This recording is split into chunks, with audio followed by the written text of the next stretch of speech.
সাধারণ দুব্বা ঘাস কেন বাপ্পার এত প্রিয়? পবিত্র তুলসী কেন গণপতির অপ্রিয়? সিদ্ধিদাতার আরাধনায় ভুলেও এই পাঁচটি কাজ নয়। 2024 সালে কবে পড়েছে গণেশ চতুর্থী?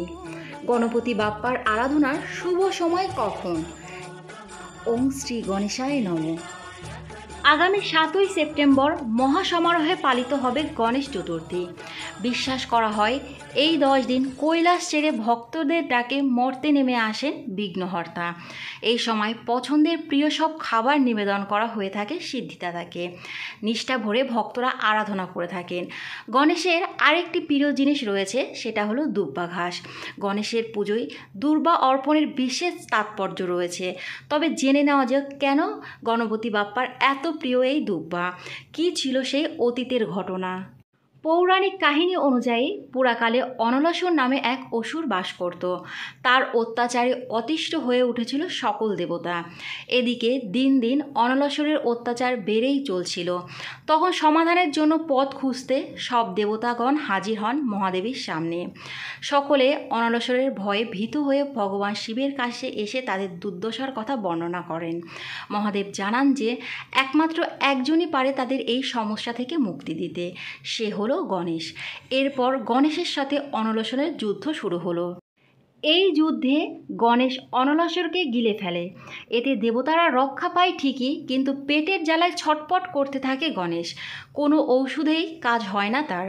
শেষ অবধি ঋষি কশ্যপ দুব্বার 21টি পিণ্ড তৈরি করে গণেশকে খাওয়ানোর কথা বলেন। তখন দুব্বা খাওয়ার সঙ্গে সঙ্গে গণেশের পেটের যন্ত্রণা দূর হয়। সেই থেকেই দুব্বা ঘাস গণেশের খুব প্রিয় হয়ে ওঠে। অন্যান্য সব দেবদেবতার পুজো তুলসী পাতা ছাড়া সম্পূর্ণ হয় না, কিন্তু গণেশ পুজোয় ভুলেও তুলসী পাতা ব্যবহার করতে নেই। একটি মাত্র তুলসী পাতা দিলেই প্রসন্ন হন বিষ্ণু, রাম ও কৃষ্ণ। তবে পুরাণ অনুযায়ী তুলসী পাতা গণেশের প্রিয় নয়। কিন্তু মোক্ষদায়ী পবিত্র তুলসী কেন গণেশের অপছন্দের, এ বিষয়ে একটি পৌরাণিক কাহিনীর উল্লেখ পাওয়া যায়। একদিন গঙ্গা তীরের মনোরম পরিবেশ উপভোগ করতে করতে গণপতি বাপ্পা সিদ্ধান্ত নিলেন মিনিট কয়েক একটু ধ্যান করবেন। শুরু করলেন তপস্যা। ঠিক সে সময়ে দূর থেকে গণেশকে দেখে দেবী তুলসী এতটাই প্রসন্ন হলেন যে মনে মনে ঠিক করে ফেলেন পার্বতী পুত্রকেই তিনি বিয়ে করে ফেলবেন, আর কাউকে নয়। এই কথা ভেবেই তিনি গণেশ দেবতাকে অনুরোধ করলেন ধ্যান ভেঙে চোখ খোলার জন্য। কোনো ভক্ত তার আশীর্বাদ নিতে চায় এই ভেবে গণেশ চোখ খুললেন। ঠিক তখনই দেবী কোনো কিছুকে না ভেবে তাকে সরাসরি বিবাহের প্রস্তাব দেন। ধ্যান ভেঙে যাওয়ার কারণে তো তিনি রেগেই ছিলেন, এর ওপরে বিয়ের প্রস্তাব শুনে গজানন ভীষণ রেগে যান। ক্ষুব্ধ হয়ে গণেশ তাকে অভিশাপ দেন তার বিয়ে হবে এক অসুরের সঙ্গে। বিবাহের প্রস্তাব প্রত্যাখ্যাত হওয়ায় তুলসী রেগে গিয়ে গণেশকে অভিশাপ দেন। তুলসী বলেন একটি নয় বরং গণেশের 2টি বিবাহ হবে। তখন গণেশ তুলসীকে অভিশাপ দেন যে তার বিবাহ এক অসুরের সঙ্গে হবে। এক রাক্ষসের স্ত্রী হওয়ার অভিশাপ পাওয়ার পরে গণেশের কাছে ক্ষমা প্রার্থনা করেন তুলসী।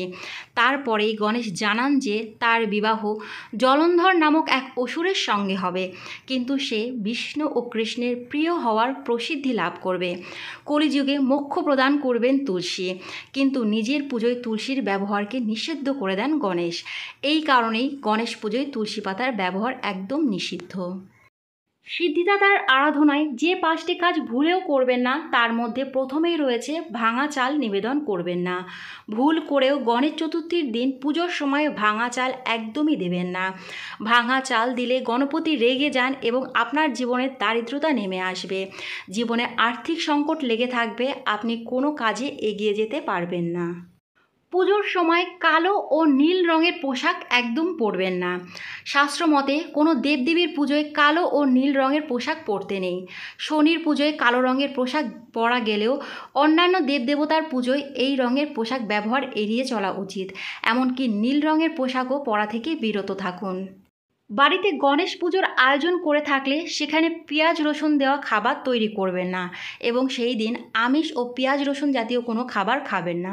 গণেশের ভোগ তৈরি করার সময় পেঁয়াজ রসুন ব্যবহার করা একদম অনুচিত। এই দিন আপনারা একটু সংযত থাকবেন। কোনো নেশাজাতীয় দ্রব্য এই দিন খাবেন না। পরনিন্দা, পরচর্চা এবং নিজেদের মধ্যে কলহ বিবাদ একদমই করবেন না। গণেশের নতুন মূর্তি স্থাপন করুন। বাড়িতে গণেশ পুজো করার ইচ্ছা থাকলে বিঘ্নহর্তার নতুন মূর্তি কিনে আনুন। আর গণেশের পুরনো কোনো মূর্তি রাখা থাকলে তা বিসর্জন দিয়ে দিন। মনে রাখবেন, গণেশের দুটো মূর্তি একসঙ্গে রাখা উচিত নয়। অন্ধকারে গণেশের মূর্তি দর্শন করবেন না। অন্ধকারে গণেশের মূর্তি রাখতে নেই। আবার গণেশের মূর্তির পাশে অন্ধকার থাকলে তখন মূর্তির দর্শন করবেন না। শাস্ত্রমতে অন্ধকারে গণেশের মূর্তি দর্শন করলে শুভ মনে করা হয় না। গণেশের মূর্তি প্রতিষ্ঠার জন্য এমন কোনো স্থান বেছে নেবেন যেখানে আলো থাকে। আবার পর্যাপ্ত পরিমাণ 2024 সালে গণেশ চতুর্থী তিথি শুরু হবে বাংলার 20 ভাদ্র, ইংরাজি 6 সেপ্টেম্বর শুক্রবার দুপুর 3টের পর থেকে। আর চতুর্থ তিথি থাকবে বাংলার 21 ভাদ্র, ইংরাজি 7 সেপ্টেম্বর শনিবার বিকেল 5টা 36 মিনিট পর্যন্ত। 2024 সালে গণেশ চতুর্থী ব্রত পালন করা হবে বাংলার 21 ভাদ্র, ইংরাজি 7 সেপ্টেম্বর শনিবার। পুজোর শুভ সময় থাকবে এই দিন সকাল 10টা 21 মিনিটের পর থেকে দুপুর 12টা 50 মিনিট পর্যন্ত। বলা হয়, মন্ত্র জপ করে ষোড়শ উপাচারে সিদ্ধিবিনায়কের পুজো করা হয়। পুজোর সময় একদম অন্যমনস্ক হবেন না, ভক্তি ভরে শ্রী গণেশ দেবতার পুজো করুন। বন্ধুরা, আজকের ভিডিওটা এই পর্যন্তই। যদি ভালো লাগে অবশ্যই লাইক কমেন্ট করবেন। পরবর্তী ভিডিওর আপডেট পাওয়ার জন্য চ্যানেলটি সাবস্ক্রাইব করে পাশে থাকবেন।